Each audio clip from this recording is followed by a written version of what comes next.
Bonjour à tous. Voilà le thème.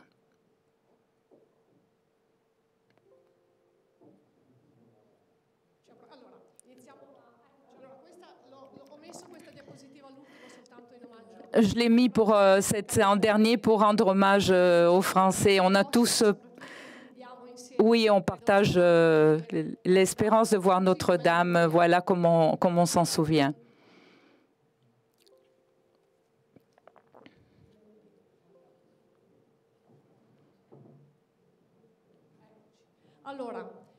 Voilà, on commence par cette vidéo.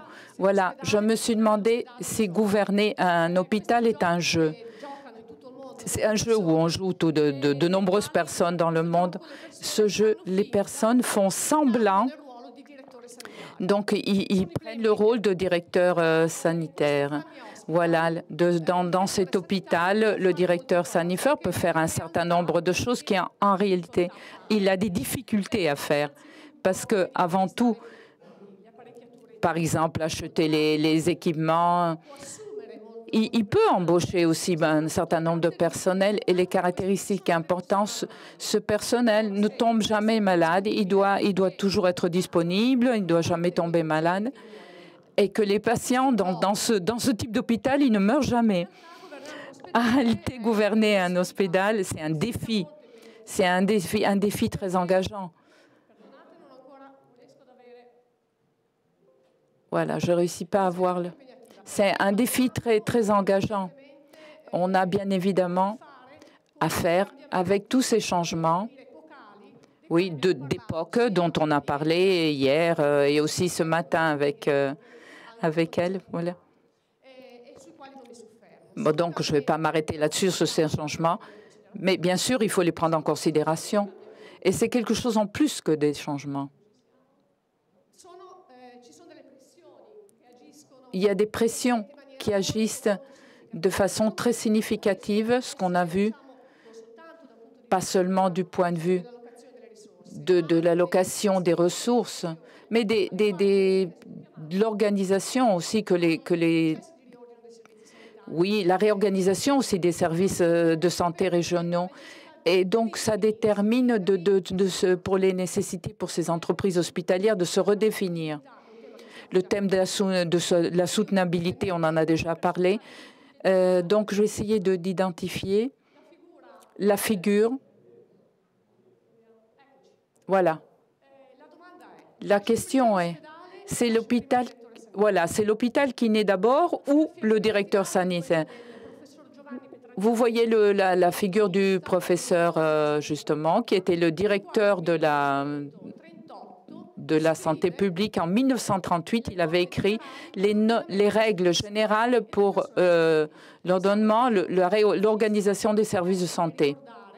Je voudrais rappeler aussi que ce docteur Petragnani, il a dessiné la figure justement du surintendant, du directeur sanitaire, mais il a aussi un des petits noms qui a manifesté une opposition aux lois raciales.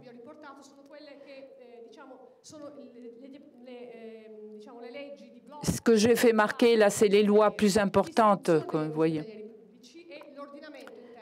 Voilà, alors ça, c'est les deux lois, l'organisation intérieure des services aussi. Donc, où c'est prévu la figure du technique sanitaire. Voilà. Donc, le directeur de santé est responsable de la bonne marche de l'hôpital.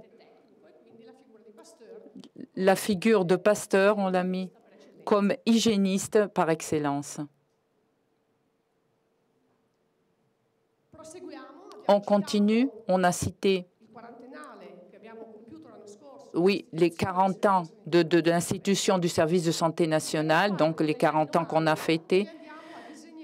Dans les années 90, 512, l'entreprise, donc elles sont devenues des entreprises de santé. Donc dans cette situation, on continue d'avoir cette figure de directeur sanitaire. Donc, avec le fait de naître des entreprises, il y a le directeur général, donc, qui est top, au sommet, dans l'exercice de ses fonctions. Donc, il fait le directeur administratif, le directeur santé, qui dirige les services administratifs et sanitaires. Et ils doivent parler avec le directeur général. Je souligne un élément très important, la nomination du directeur administratif et du directeur de la santé. C'est une nomination sur la confiance fiduciaire. Donc, ça, c'est lui est nommé par la région, le directeur général, alors que les docs sont de type de confiance. La normative, un élément important, c'est celui-là. Les entreprises donc, de santé locale, l'ASL, par exemple, taux 3, les figures prévues, en plus de ces trois, il y a des directeurs sanitaires des centres hospitaliers. Ils ont la figure du directeur de santé, donc de ce même centre, qui exerce la responsabilité hygiénique et d'organisation de ce siège hospitalier de référence. Dans les entreprises sanitaires de santé, cette figure est superposée par une autre. A uni dans cette même fonction la figure du directeur de santé de l'entreprise. Voilà la carte des hôpitaux de référence. L'acte juridique l'acte d'entreprise comme instrument juridique d'organisation, l'organigramme donc de chaque entreprise hospitalière. Je vous ai mis une imagine pour vous aider visiblement, pour comprendre comment ça fonctionne, toute l'organisation. Il y a le directeur général, donc le directeur de santé et administrative sont aidés par les équipes d'appartenance. Ce qui est prévu, il y a aussi quelqu'un qui s'occupe de la coordination, qui a une évidence au niveau territorial. Et il est coordinateur du réseau territorial. Ça, ce sont les services. C'est un modèle d'organisation de notre entreprise transversale. Donc, dans ces services, les structures qu'on appelle complexes ou simples, pour affinité ou pour pathologie. Je vous rappelle que cette articulation d'organisation prévoit donc la partie de l'assistance territoriale, avec les districts dont on a déjà parlé, l'assistance hospitalière à travers ces centres, et puis il y a tout le département de la prévention. Cette figure, on en a un peu parlé à Vigliana, certains m'ont déjà posé des questions, mais c'est quelle figure? Je voulais mettre une diapositive, mais je ne l'ai pas mis. C'est peut-être une figure mythologique. En réalité, le directeur sanitaire a un rôle un peu hybride d'organisation, parce que c'est le professionnel qui est à l'intérieur de la direction générale. Il doit exercer les capacités de recomposer ce que sont les tensions, disons, intérieures de l'organisation par rapport à une obligation, disons, de type économique, mais aussi un support à la direction générale pour identifier les priorités. C'est le connecteur entre la direction stratégique et les éléments opérationnels, les ressources, parce que c'est un professionnel de santé qui connaît le langage des professionnels de la santé. Donc, il peut aider ceux de la santé à interpréter les lignes directrices stratégiques. C'est le directeur de la production. Il y a aussi des services de santé. Et de ce point de vue, il doit avoir la capacité de lire l'organisation interne, mais aussi de lire ce qui se passe à l'extérieur. Avec cette vision, simplement, il peut être utile au système. C'est aussi le référent pour l'extérieur. Donc, il trace le périmètre qui regarde par la fenêtre par rapport à tout ce qui concerne les thèmes sanitaires. Donc, les relations avec la communauté, par exemple aussi les relations avec les industries, à ceux qui sont en dehors. Voilà, j'ai pris ce centre de santé sanitaire parce que ce que j'appelle un temple, vous voyez, pour vous faire voir visiblement, pour vous classer les fonctions qui doivent être justement prises en charge par la direction santé, c'est-à-dire qui font partie du développement sanitaire. La valorisation aussi du capital humain, toute la gestion opérationnelle dont on a parlé avant. Et la dernière colonne est la garantie de la surveillance. Avec cette diapositive, j'ai ramené la vision à travers l'hélicoptère que la direction sanitaire doit avoir par rapport à une vision d'un CIM qui doit aller au-delà de l'horizon, qui doit voir au-delà, la capacité de regarder, de voir à l'horizon. Par rapport à cette vision de l'hélicoptère, j'ai envie de penser que le directeur santé, voilà, il a une vision de genre des drones. Par exemple, de pouvoir s'élever, mais arriver aussi plus bas pour pouvoir tout voir, tous les aspects, pour voir tous les éléments, pour contrôler les...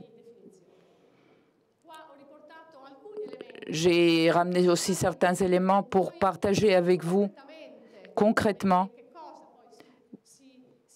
Voilà comment on manifeste si l'action est efficace du support à la direction. Le plan d'investissement, les technologies, les interventions structurelles. Voilà, pour réussir à gouverner, pour connaître l'impact des technologies sur l'organisation. Je rappelle pas seulement les équipements, les dispositifs aussi, les nouveaux dispositifs. Gouverner, voilà, l'information technologique et le thème d'avoir à la disposition des indicateurs, savoir où la machine en temps réel. Donc, voilà, avoir un business intelligence qui, dans réalité, a été obtenu en construction, avec des indicateurs pour surveiller stratégiques.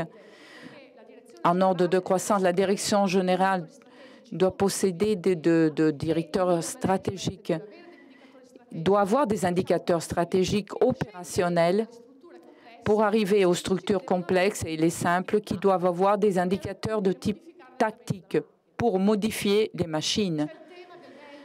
Le thème de value management, l'évaluation, l'indicateur des résultats, voilà, le volume d'activité qui concerne le ministère de la Santé directement. Il y a tout le thème des diagnostics, des parcours diagnostiques thérapeutiques qui sont fondamentaux pour abattre ce mur souvent de résistance entre l'hôpital et le territoire qui sont liés aux pathologies chroniques. Gouverner aussi les délais d'attente, les temps d'attente. Étant donné qu'il a la responsabilité de la production des services, il a aussi la responsabilité des respects des temps d'attente, des standards, sur la qualité aussi de l'érogation. Oui, le fait de l'adaptation, donc pour l'érogation des médicaments, des actions aussi, des comportements qui sont inappropriés, c'est très important et ça peut amener des résultats très importants. On a fait des économies de ce genre-là, vous voyez. Voilà, parce qu'on a fait les inhibiteurs, le lean management, pour rendre nos parcours plus agiles, plus souples, plus rapides.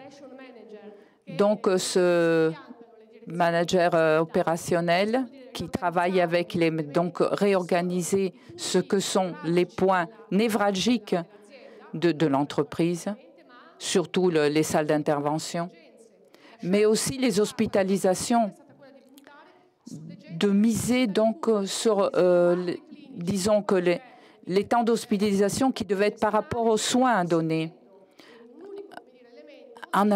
Voilà, la gestion des places, des lits pour réorganiser, disons, les salles d'opération.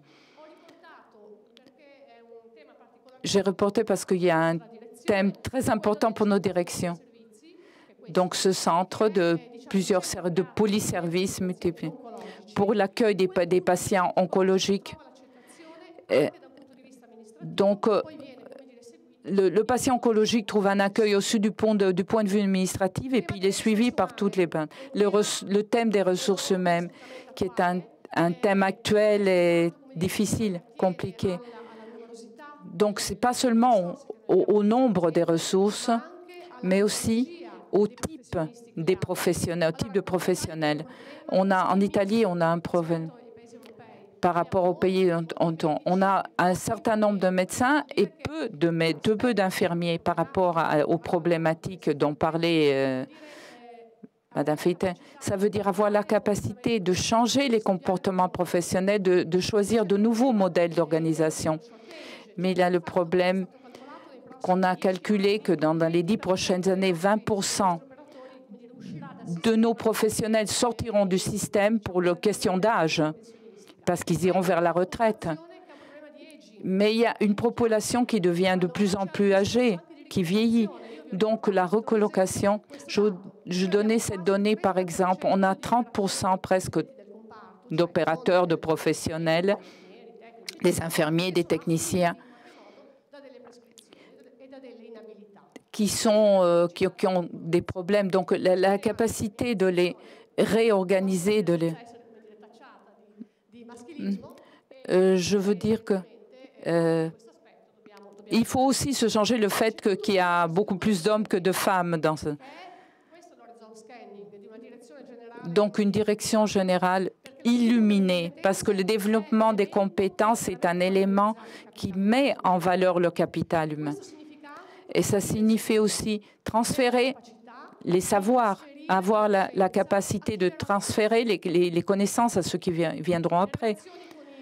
Les relations aussi avec les stakeholders, avec les communautés. On en a parlé à Viljana hier pendant la visite. Donc les communautés, ce qu'on appelle les porteurs d'intérêt, donc avec les industries, donc les opportunités qu'on a offertes. Avec cette nouvelle opportunité, le nouveau système de contrat qui est en Italie, on a pu justement avoir cette opportunité avec une intervention justement très importante qui a changé complètement le tableau par exemple, de la radiologie, des examens radiologiques pour avoir à disposition un partage d'images, pas seulement de radiologique, mais par exemple cardiologie, gynécologique, gastro-entérologique, un système d'application, d'informatisation, de numérisation qui existe à l'intérieur de tous ces centres. J'avais avec un peu de difficulté. J'ai combattu avec ça pour avoir l'hôpital. C'est un jeu pour les directeurs. Non, c'est pour des directeurs qui savent se mettre en jeu, qui savent avoir les compétences que j'ai écrites là, donc les instruments de gouvernance clinique. C'est un arbre qui est présent au siège de la direction de Toretto. C'est un châtaignier, un exemplaire très, très rare de châtaignier dont nous nous occupons. Et il y a un peu tous ces instruments qui servent pour la gouvernance clinique. Voilà, vous trouverez toutes ces lignes. Les directeurs qui savent se mettre en jeu en ayant les compétences professionnelles et qui est une équipe multidisciplinaire. Pourquoi? Parce que tout ceci doit garantir à l'organisation une vision holistique et humanisante de l'organisation. Je pense que la direction de santé puisse et il a le titre pour pouvoir le faire. En dernier, autre compétence professionnelle, il faut une intelligence émotionnelle, parce que le manque d'intelligence émotionnelle peut compromettre ou même nier de quelle façon l'expertise et les compétences professionnelles. Donc, il faut avoir conscience de ce qu'on a, d'avoir de la motivation, de l'empathie, des habiletés dans les relations interpersonnelles. Je conclus en disant une phrase. Derrière tout grand directeur sanitaire, il y a toujours un grand directeur général. C'est une phrase. Cette référence est aux personnes existantes. C'est juste un cas. En ce qui concerne mon directeur, ce n'était pas, c'était voulu. Voilà, chapeau au docteur Boraz.